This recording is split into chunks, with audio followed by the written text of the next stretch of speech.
What is going on, everybody? It's me, Severin7, and today we're going to be smashing our way through the meta with mono green. Mono green always makes me feel better whenever I'm getting down in the dumps over whatever's going on in the meta, and today is no different. So we're going to put it through 40 games, but before we do that, let's get into that deck list.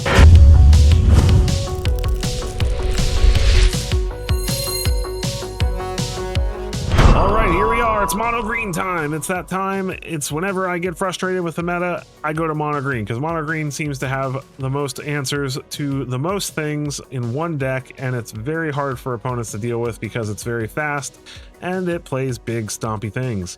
So what have we added since Aether Drift came out? We're trying out a couple copies of District Mascot because we can put counters on this by just, tapping whatever creature we've played that turn if we don't need blockers, or by adding some counters with Innkeeper's Talents or from our Paw Patch recruits. And we can use that 2-mana ability to get rid of problematic artifacts like Synthesizer or whatever else might be on the field causing problems. We've also got Web Strike Elite for a similar reason. It's a 2-mana 3/3 with Reach. That's really good. It's very good against bats and other random flyers that are just being annoying. It's good against tokens from the overlords. And then if we need to, we can pay 2 mana and X to cycle it and destroy an artifact or enchantment with mana value X. This is very nice if we're getting on turn 4, turn 5, and our opponent temporary locks down, and we have one of these in hand. We can cycle it, get rid of the temporary lockdown, and still draw a card, get all our stuff back, or any other problematic enchantment, Shelter with Ghost, things like that. So most of the problematic enchantments are pretty cheap, so usually this is between 2 and 5 mana to get rid of something. It's not terrible. But we've also got Paw Patch formations to deal with problematic enchantments, as well as creatures with flying like Atraxas and demons and all kinds of other stupid things like that. We're playing 3 Llanowar Elves to help us maybe ramp into offspringing Paw Patch recruits, or playing Tyvars or Spinner of Souls on curve. Obstinate Balos because Pixie's still a thing. Not enough people are running Balos. I think if everyone just ran a bunch of Balos, people would stop playing Hopeless Nightmare. But they're still playing Hopeless Nightmare, so getting a free Balos off a Hopeless Nightmare or off a Liliana trigger is an incredible feeling. So, and it also helps us with life gain against mono red, so it gives us a little bit of edge in a couple of different matchups. Tyvar the Pummeler is still one of the best 3-drops ever printed, in my opinion, at least as far as standard's concerned. This card just wins me games left and right. The second ability to give everything +X/+X, where X is the highest power among creatures we control, is just absolutely bonkers. And the fact that we can basically block anything with him forever as long as we have something untapped is pretty sweet. We've got Monstrous Emergences and hard-hitting questions to help us with removal. A single copy of Ghost Vacuum because either we can use it to get rid of problematic things out of our opponent's graveyard, or we can just exile our own stuff if our opponent's just like removal, and then we can get it all back, pump up everything with the Tyvar that we exile with the Ghost Vacuum, and win anyway. Couple of Aganosaurus Rexes because playing a 5-mana 8/8 with Trample is pretty sweet, but we can also use this to give something two +1/+1 counters and indestructible and Trample. I opted to play this over Tyvar Stand because a lot of times we're not really using Tyvar Stand to pump up the power of the creature. So I don't know. I feel like this is a little better because it draws us a card, and if we don't need that ability, we have a very, very big creature that we can put on the battlefield later on, and I like it a lot. Single copy of Vivian because artifacts and enchantments are just a huge problem right now. There's tons of them everywhere. Overlords, lots of overlords. And it draws us cards, and if we end up somehow ultimating it, it gives all of our stuff +2/+2 Vigilance, Trample, and Indestructible, and that's really sweet. And we can technically ultimate her right away sometimes with Innkeeper's Talent if we have this leveled up all the way, so pretty cool. Single copy of Season of Gathering because we can either just put a whole bunch of counters on all our stuff, give it Trample, draw a bunch of cards, or we can blow up all the artifacts and enchantments. So pretty awesome there. Love having that single copy in there. We've got a single Soulstone Sanctuary and a single Fountain Port in the list, just as some utility lands, and then 22 Forests, and that is the deck. Let us go and smash the ladder, put it through 40 games, and see what happens. All right, let's stomp it up. Artifacts. It's like the Carfox, but for artifacts. Opponent goes first. This looks good to me. Inspiring Vantage for our opponent. All right, let's go ahead and get down to Paw Patch recruit.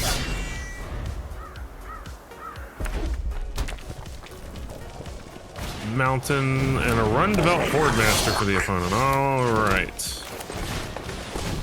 Let's Get down a keen-eyed curator, and I'm more than willing to trade our Paw Patch recruit for their Horde Master. They decide not to do that.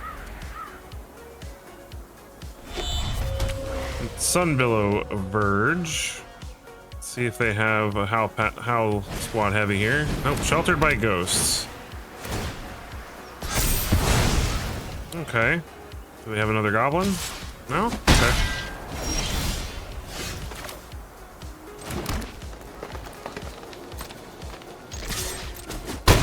Well, let's do this, and then we'll plan on Paw Patch formationing that Sheltered with Ghosts. Impact Trimmers, okay. Another Horde Master, huh?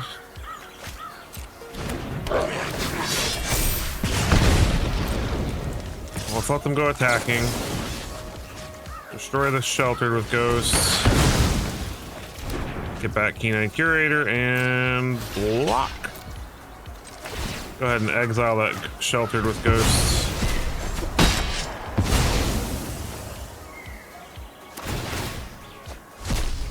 Opponent whiffs on one goblin, gets a Seer Slicer goblin. That's fine. So we're gonna go ahead and play. I was gonna offspring that, but we're gonna go ahead and play like this. Get in.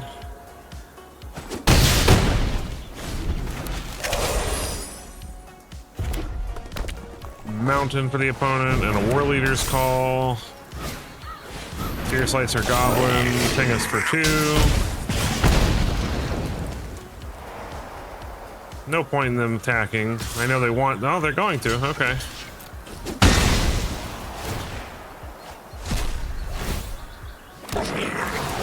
Ping us for 2 more. That was very wasteful, though.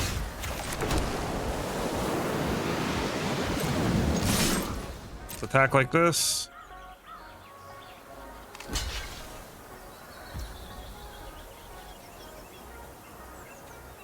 Well, let me think. All right, so we've got creature source, so we can't pump him up past what he is.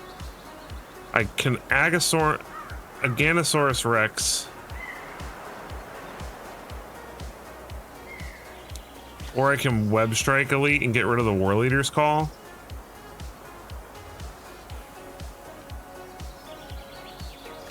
I think the better thing to do here is to cycle the Aganosaurus Rex.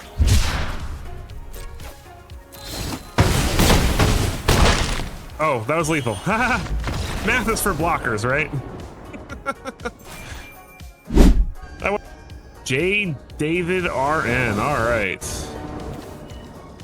We go first. I like this hand. We need 1 land and then it's beautiful. Get the doggo down. District mascot. All right, meticulous archive. So hopefully it's not Omni combo. If it is, hopefully we find one of our answers to it. And hopefully we find a 3rd land. Hedge maze. All right, so it's domain. We've got a shot against domain. Well, maybe not. All right, Paw Patch recruit. Hard-hitting question. Saddle it up. Bunnies riding dogs. That's what life's all about. We need a 3rd land, and we need them not to temporarily lock down our board. Okay. No double white yet. 3rd land. All right, Tyvar. With 2 Paw Patch recruits on the field, anything they target basically is bad for them, so.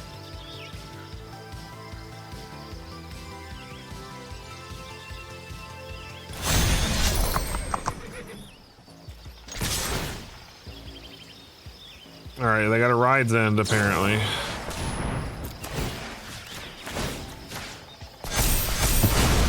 Still taking 6 here though.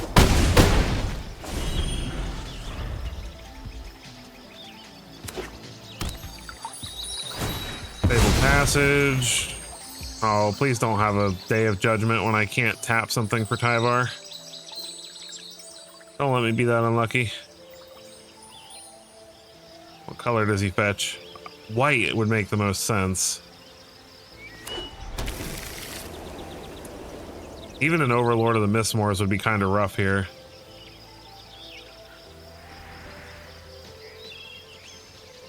Nothing. Okay, well, we found a land. Okay, we got there. Apparently the opponent doesn't have an answer. That's the answer to Domain. Just be faster. Or I guess this was probably more of like a this town ain't big enough version of the deck. I don't know. GG. It's time. King of Clubs. Yeah, well, I'm the King of Spades. We get to go first. I like this hand. I like going first. I like green spells. Wabbits. Wabbit season. Clockwork Percussionist. You got it. Alright, Keen-Eyed Curator. No attacks. Much as I want to. Alright, opponent's gonna get rid of our Keen-Eyed Curator. Or not. Fear of missing out. Opponent discards a Blood Gas, which we can eat.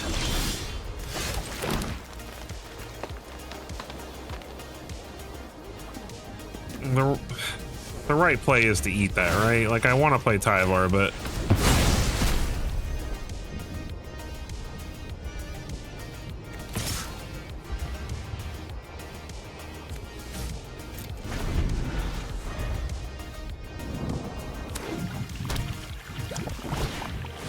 Braid's Arisen Nightmare. Alright. Decline. I'm gonna eat that.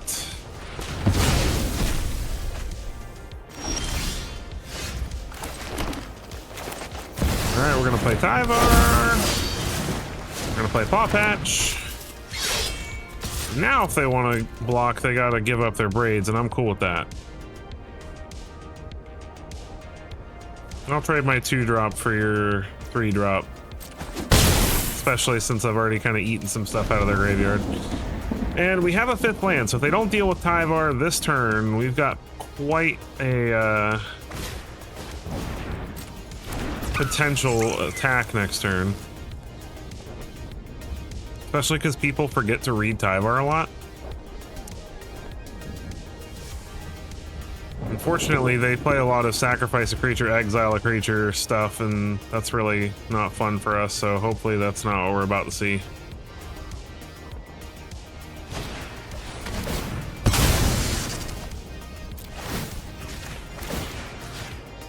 Do they have another one?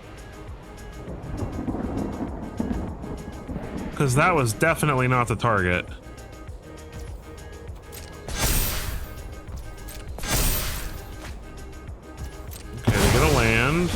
Our Keen-Eyed Curator goes away. But he just basically gave us potential lethal.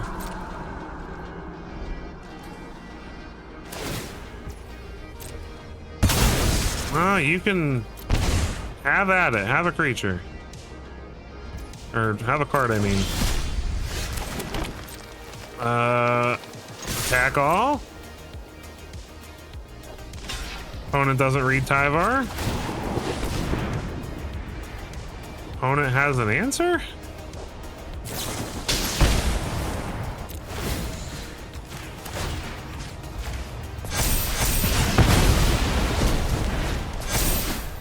Opponent still dies? GG. Got him.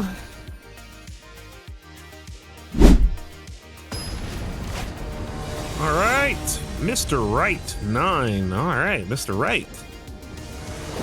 I've been looking for Mr. Right. Okay, we get to go first. I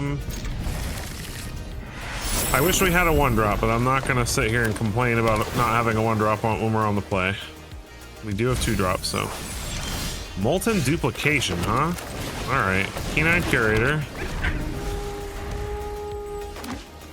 Commercial District. What is this? Teamer Colors, Molten Duplication. Bottomless Pool.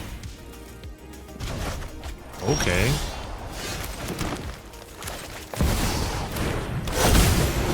Play it again. What's the second half of this do? Second half of it's enduring curiosity. Moldering. Is this rooms? Is this rooms?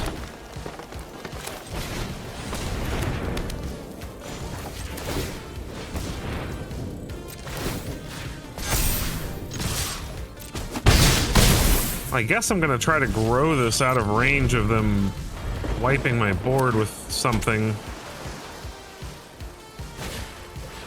Bottomless pool again. All right.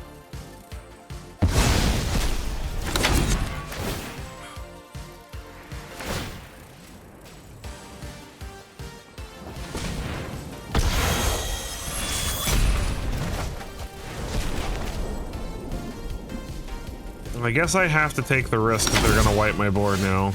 I don't really have much of a choice, so let's go ahead and play Keen-Eyed Curator again. Play Paw Patch Recruit so they can't keep bouncing stuff and single target removing things without getting punished.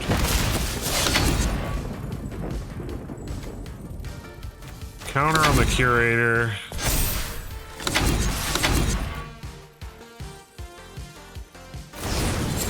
Horn-Locked Whale. Bottom. I'm so confused what's happening right now.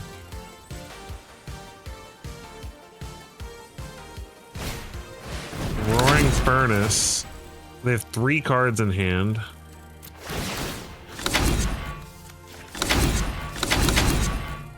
I hate that sound that these rooms are making. That's like their whole turn.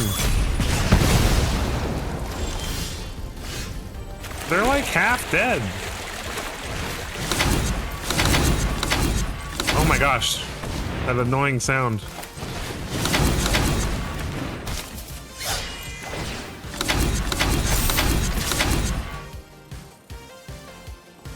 Rooms are obnoxious, noise-wise, I'm sorry.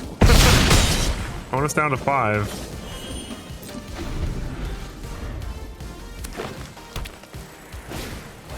Trumpeting Carnosaur. Okay. They discover oh my gosh. Is this what the deck is? Do they only have molten duplications?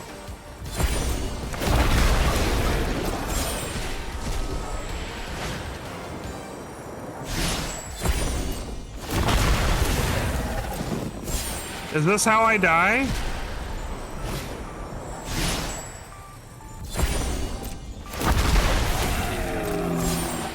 I can't even be mad. This is actually pretty cool.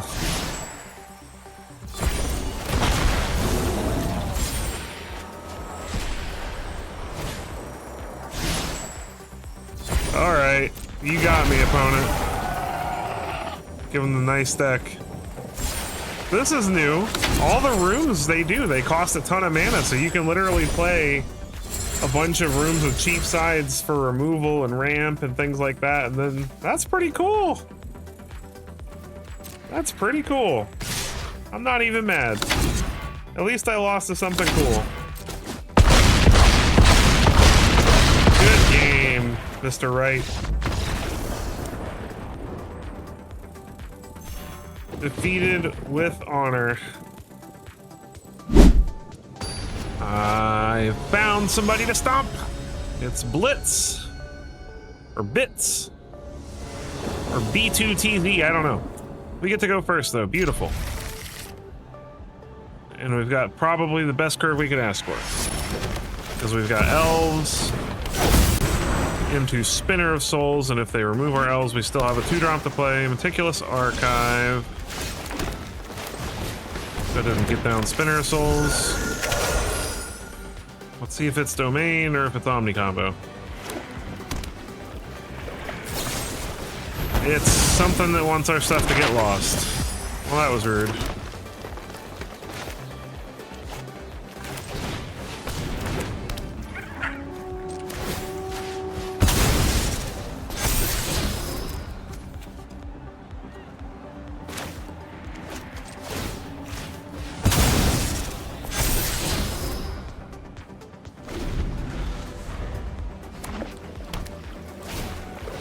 River Churn Monument. And they're gonna make us mill that Web Strike Elite. That's okay though. So it's a mill deck. Good thing we drew another one. Get out of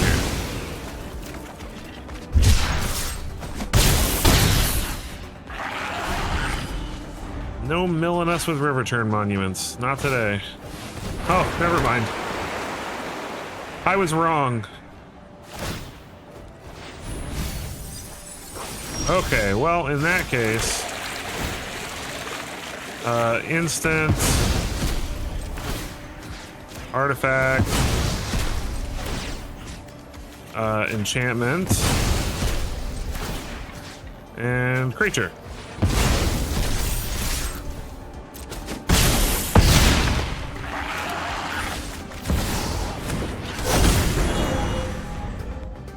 See if they can stop us.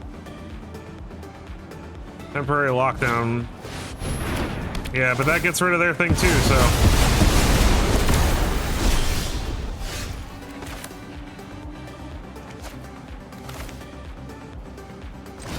Baloth. Because that's lethal. I don't want to throw my Giganosaurus Rex into a get lost. Soul Partition, alright.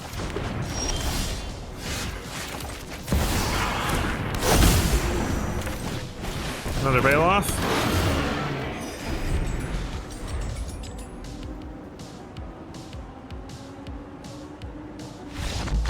Got him, alright. Trying to River Churn Monument me. GG. I'm done waiting. It's Cairo. Let's go. Smishity smash. We go first. Sure. District mascot. Forest from our opponent and the Llanowar Elves. Well, I guess we will also play a Llanowar Elves and saddle up this here district mascot. Get in for 2. And hard-hitting question their elf. Hope that slows him down a bit. Literally won us the game. Alright, GG.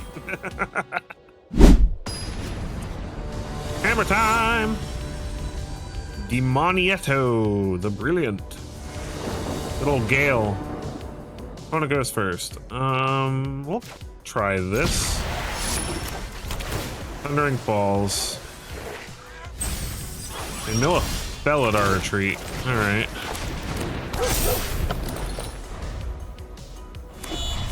Sunbillow Verge. Quintative Glimmer.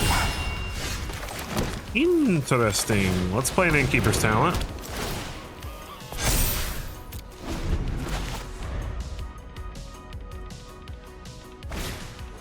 Roaring Furnace. Alright, so we lose our district mascot. Very nice. No shelter with Ghost, though. That's positive, right? Alright. Paw Patch. Counter.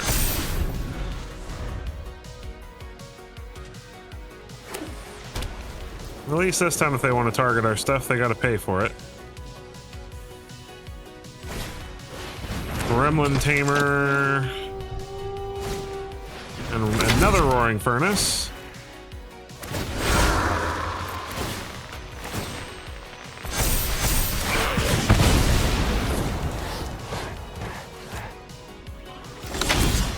Alright. Paw Patch Recruit again.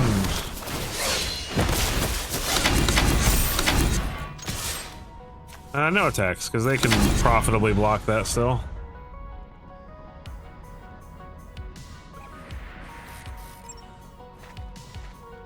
We need lands. We're not drawing lands. I wanted to play Llanowar Elves last turn, but it just didn't feel like the right choice. Opponent copies their Gremlin Tamer.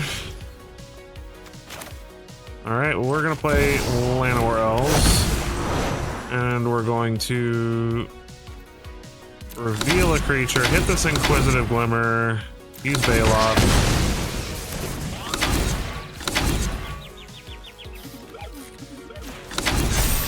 Grow this. Go attacking. Opponent has to block with a lot of stuff. I'm super cool with that.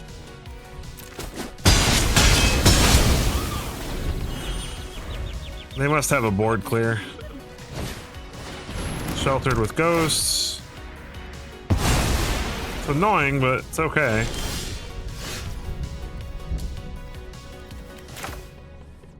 Play Spinner of Souls. Pop Patch Recruits. Get in for 3.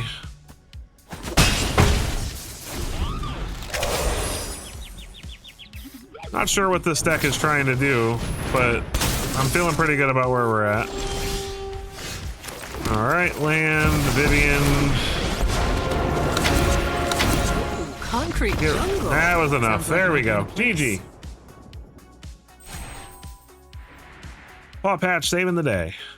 All right, and we're back for the post-game wrap. So 40 games, 68%, 27 and 13. And man, this deck just felt really good right now in this format. I was in pretty low mythic, down here in like 84% or whatever, and I managed to climb all the way back up to 92%. So I might keep playing this just to see if I can get back into numbered mythic. But yeah, this deck felt really, really good, very strong. I really liked the choices for this deck this time around, and I just feel like it's in a really good spot in this meta. I think people play mono green wrong, in my opinion, a lot of the time. And because people are always like, oh, mono green is rough, mono green sucks, mono green's not in a good spot, mono green's never good. And I think it's because everybody just wants to play mono green as big and scary as possible. Everyone's playing super ramp into big giant things, and that works sometimes, but the reality of it is mono green shines in the utility of its creatures. Like, there's so many creatures that just do so many things that you always feel like you have an answer to something. This deck is incredible against artifact and enchantment decks. This deck is really strong against graveyard based decks. It's really strong against targeted removal decks because we're playing Paw Patch Recruits and things that make our stuff indestructible, and Innkeeper's Talents to give our stuff ward. It's good against creature decks because our creatures tend to be bigger for the mana cost than our opponent's creatures. We also have, Obstinate Baloth for life gain. We've got Season of Gathering to help draw cards or blow things up. We've got Spinner of Souls to draw us cards whenever our opponents get rid of stuff. Like, the deck just has a lot of everything, and you don't have to play the biggest, scariest green cards to play a successful mono green deck. I have always found that topping out at like 4 or 5 mana with your creatures, and then like Season of Gathering, I literally just have this in here for a one-shot hit all artifact enchantment removal against overlords, and just sometimes being able to put a counter on everything and give it vigilance and trample can also win us the game. So, but honestly, you don't even have to play Season of Gathering. You could play something else. You could, play Cease Assist instead, technically. Well, no, you can't play Cease Assist because you wouldn't be able to cast the 2 mana side. But either way, I just don't think it's all about ramping up to Vaultborn Tyrants. Not when you're playing mono green. I think if you're going to ramp into big scary things, you need to do it in a way where you're winning the game when you ramp up to that big thing. So I think that those kinds of decks are better paired with red or blue or something where you're getting insane value out of it. I think if you're going to play mono green, an aggressive mid-range style deck is the best way to go. So I hope you enjoyed watching me play this deck. I had an absolute blast playing it for you. It's absolutely worth a craft. This deck is very strong, and there's only a handful of mythics in here. It's this Tyvar's, the one Vivian in season or mythics, and then the rest is all rares and uncommons and commons. So I don't think you need Vivian in season. So if you're running low on mythic wildcards, you could definitely cut these for 2 more Aganosaurus Rexes, or 1 Aganosaurus Rex and 1 more maybe Paw Patch Formation or Web Strike Elite to help deal with enchantments, just to make sure you still have ways to deal with those things. But other than that, it's not that expensive of a deck, and I love it. So I hope that you enjoyed it, and I hope you'll take a quick moment to hit that like button, hit that subscribe button. We're super close to 1,000 subscribers, so let's get there, and I will catch you in the next one.